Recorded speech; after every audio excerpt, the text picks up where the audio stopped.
Hey everyone, it's time to talk about one of the hottest teams in the Big 12 right now, the Kansas Jayhawks.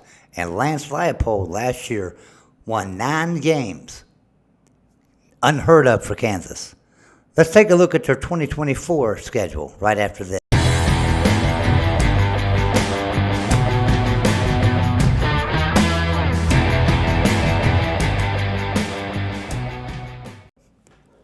All right, I want everyone to be honest.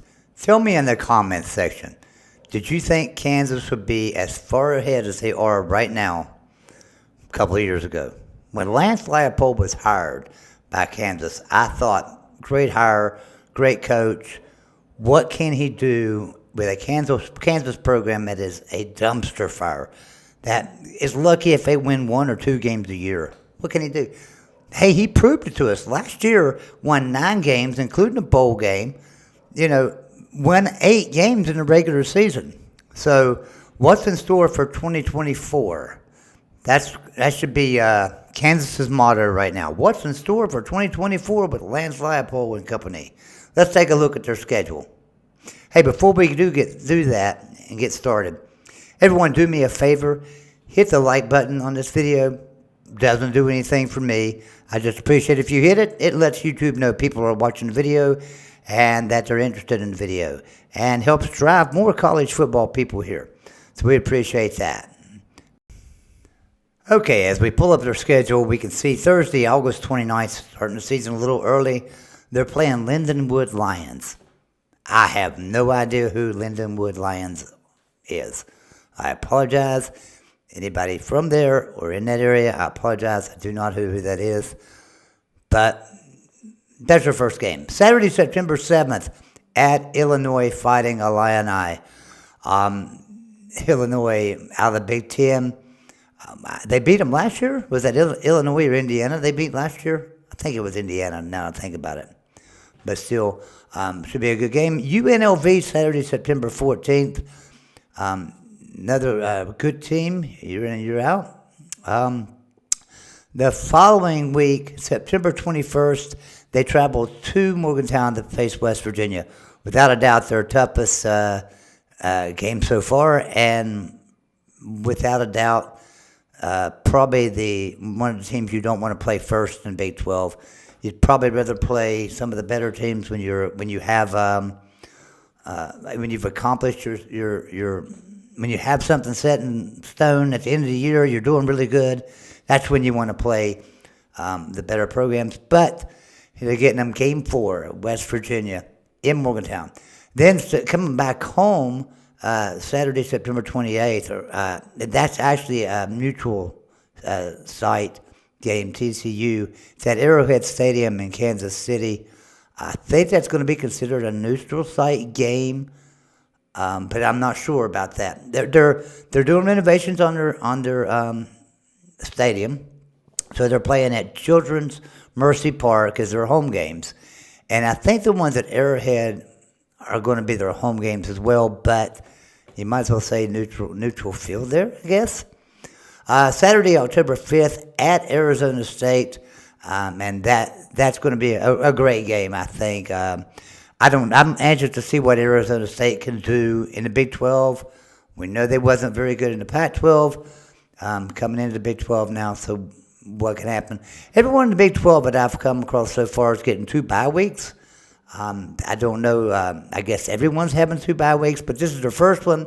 Saturday, October the 12th, a bye week right after the Arizona State game. So if we look at those first 6 games, they're all winnable, right? They could win them all. I think their toughest one's probably West Virginia, at West Virginia.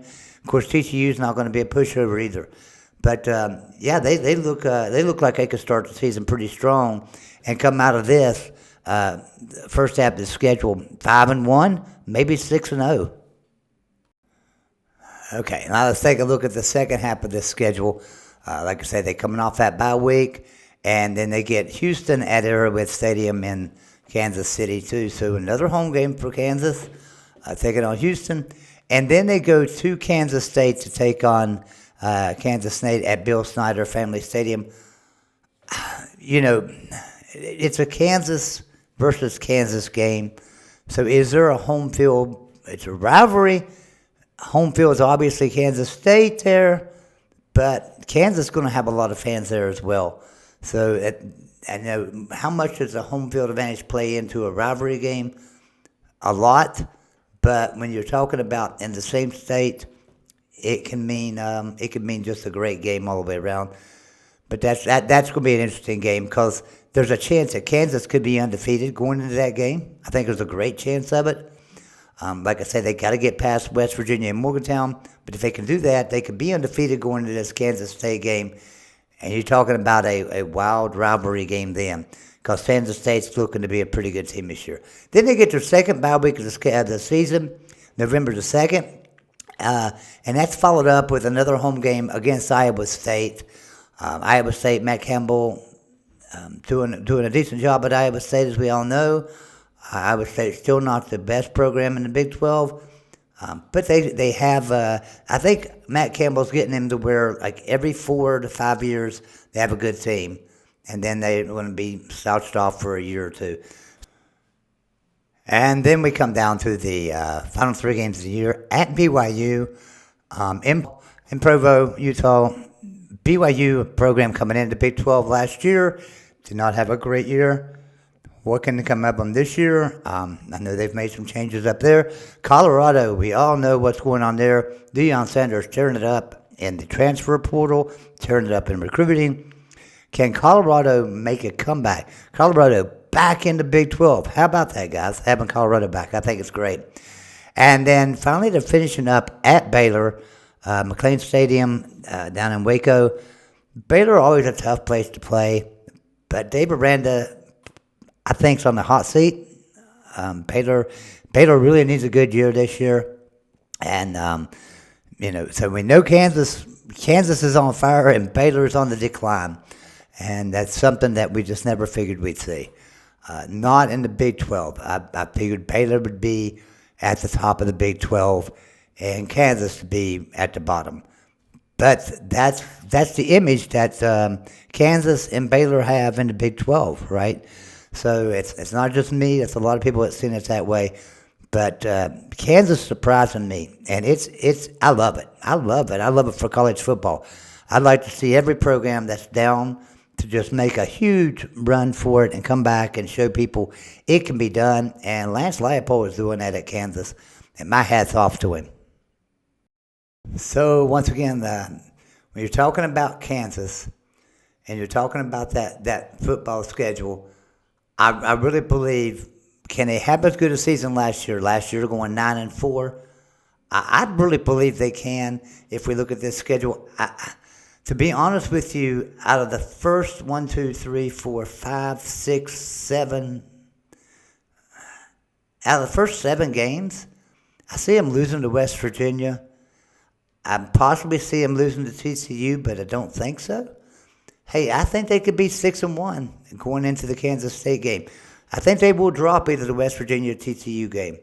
The rest of the games, I think they should win. And then if you look at the second half of the season, what do you got going there? Iowa State, BYU, Colorado, Baylor. Which ones of them teams can beat them? I think Kansas State can. So, they could finish the season with just 2 losses. I think they will lose to Kansas State, and I think they will lose to either West Virginia or TCU. I don't think they'll lose to both. This isn't a prediction video, and this is by no means a prediction, because a lot of things can happen, right? We've got a long ways to go before the season kicks off. We've still got another transfer portal to go through, spring ball, summer camps, everything else. Lots of changes to happen. But, hey, they look like they got a pretty good schedule set up for next year. Kansas could be a team to watch out for in the Big 12. Can they make a Big 12 championship? Possible. Very well possibility. All right, thanks everybody for tuning in. If you haven't hit that like button, do so. Be sure you subscribe to us right here on the Big 12 channel.